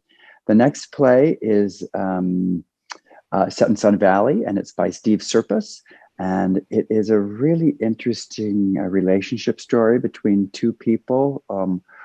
Set in an auto junkyard, two people who have a lot of coincidence has reconnected them, and they kind of come together and find a little bit of salvation in far out in the valley. And the last play is Downtown Los Angeles by Angela J. Davis, and it's a piece of magical realism. It is a little fantasia where some historical figures come back to life in Los Angeles and sort of set in a swirling world high above the city of angels. We take a look at grace and kindness and forgiveness. And it's kind of a perfect ending for this series of our zip code plays. So season 2 of the Zip Code Plays, we wanted to continue looking at a variety of parts of LA County, different geographical areas, and we wanted to look at different styles. So first up, we have 90069 West Hollywood, where we have a very funny story, Brunch Interrupted by Sean Abley, which is looks at issues of colonization and gentrification in West Hollywood. And I'm, of course, partial to that one because I get to play a role in it. I actually have an acting part. So I enjoyed that one very much, and the awesome co-stars that we have on that. So we open the season with West Hollywood. Next, we have 90026 Echo Park, $10 in a Tambourine, which looks at the early days of Los Angeles with Amy Semple McPherson and Mr. Mulholland, who built up this city in their own individual ways, and it takes a look at the challenges that she faced as a woman in Echo Park, building up Los Angeles when it was really just starting out. It's a great play, and that is written by Mildred Inez Lewis. Then we have 90303 Inglewood, The Vig by Paula Sismar, which I love this story too. It takes place in the last days of the Hollywood Park racetrack, and it's in a bit of an old-fashioned story. What I love about it is it sort of tells that the story of people who come to Los Angeles searching for a dream, which is a lot of us. Often you see that kind of in a showbiz context, some young person off the bus from wherever they come from looking for Los Angeles to answer their dreams. And in this case, it takes place in a different setting, but also same questions about chasing dreams as a young person coming here, and how do you make it in this world of Los Angeles. Then we have 91331 Pacoima, Golden Shine, and that's by Kari Wyatt, who wrote our South Central episode in season 1. He's back. This is it's our first ghost story. It's a kind of a haunting tale of a professor who's haunted by the past and looking to move forward in the future. It's a little spooky and a little resonant about the times we live in and where we're going. It's an awesome story. Then we have 91601 North Hollywood, End of the Line. North Hollywood is where Antaeus used to be. That's where our former home was. That is Pepper Chambers' play. That has a very interesting structure. It's kind of in 2 parts. The first is a bit of a comedy about a woman who wants to start her own detective agency. And things take a more serious turn in the second half when she witnesses something that actually is a problem, an ongoing kind of crime that's happening. And she witnesses that and then has to deal with the consequences. And then we finish out the season with 91754 Monterey Park, Bingo Bitches by Elizabeth Wong, which is I love this play too. I love them all. I mean, I'm a big fan of all of them. This is a story of some older women at a bingo hall at their local community center in Monterey Park. And it really asks questions about whose place is this? Whose land is this? It's about taking one's own space and owning one's own space. But set in a very, very funny bingo hall. And those are the plays of to make up season 2. So season 3, we are very excited to finally have a play in our very own hometown of Glendale. This is set in 91201 Glendale, The Six Pianos of Miradero, and that is written by Alex Goldberg, who wrote our Pacific Palisades show in season 1. So he has returned for us to open up this season in Glendale, our hometown. And this is a little history play about Mr. Brand, who Brand Avenue is named after. Our theater is just around the corner from Brand Avenue on Broadway. This is the story about his wife, his will, and his legacy in Glendale. The Six Pianos of Miradero. Then we go to 91505 Burbank for True Sound by Steve Apostolina. Steve is a writer and actor, but he also makes his living working in post-production voiceovers, doing looping and walla groups, and he knows that world of post-production very well. And this play is set in a Burbank soundstage late at night, where an apprentice and a master of the art of post-production sound meet, and things get a little dicey. That's called True Sound. Then we will go to 90262 Linwood, Blue Like You, written by Ann Noble, which is a story of a mother and daughter coming together after a very long time being apart. And it is a very funny, touching, gentle play about the importance of names and what we call ourselves and who we are. And that is Blue Like You. Then we are going to 90027 Griffith Park, where Pepper Chambers, who wrote our North Hollywood play in season 2, is back with The Fire in Between, which tells a story of a couple ambitious young men and Griffith Park and an incident that happened in 1933, a true story that takes place in the park, which is we're very lucky to have a huge urban wilderness in the middle of Los Angeles, and that's Griffith Park. Then we will go to 90039 Frogtown for Anaxarus Boreas, which is a story about a gentrifying neighborhood and some a bit of a biblical plague happens there as new residents to the community are faced with some unexpected neighbors. I should say, Frogtown is written by Daniel Hirsch. And then Diana Burbano brings us 90028 Hollywood, Marie Dressler, Good Gal. A look at the early days of the film industry in Hollywood, where which brought so many of us to town to pursue that film and television world. And Diana Burbano looks at Marie Dressler, a character actress from the beginning of Hollywood, and her sort of struggles and triumphs, and how she makes it in this early days of the silver screen, which we thought was an appropriate way to wrap up season 3. So we created some additional programming around the Zip Code Plays, and that's the Zip Code Play Tours. What we decided to do was choose landmarks, historical highlights, architectural gems, points of interest in each one of the zip codes, and make an audio tour of them. And these are tours that you can do virtually, digitally. You can follow them along, or you can actually go to the zip code and drive around and look at these. We have great actors from within our company narrating the tours. So much like when you go to a museum and there's an audio tour that you listen to as you go around the museum, these audio tours will bring you throughout the zip code, each individual zip code, and you'll learn about the sites and of that spot. And they're really interesting. I've gone and done them all, so as a test case. And there are parts of Los Angeles that I don't know and I was not aware of at all. And so the chance to drive around them and get to know those places has been a real treat. And whether you live on the west side or the east side or wherever you are, there's probably a part of town you don't know so well. So Pacific Palisades was a place I really didn't know very well. And Pacoima is another place I did not know very well. So we go all around Los Angeles, and it's a chance to get to know these places.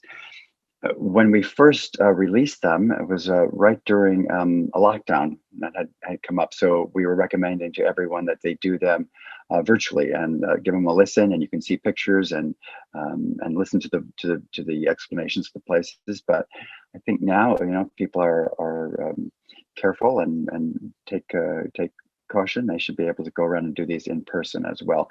And we also were able to hook up with individual independently owned businesses in each of the zip codes. So, there are stops for coffee or snacks along the way. So we recommend that you give those places a try and get to know the neighborhoods. It's a good way to get to know Los Angeles. And, also it's been interesting now that we have quite a few of them to see how much, one architect who worked in this neighborhood turns out did something over here, and turns out they did something else over here. So there are a lot of connections that start to happen if you take advantage of the entire program. And those are the Zip Code Play tours. I think the thing I want people to take away from the entire Zip Code Play project is a sense of what Los Angeles is and who we are and what this city is about. It's a big, sprawling, unwieldy city. We know that. It takes hours to drive across from one end to the other.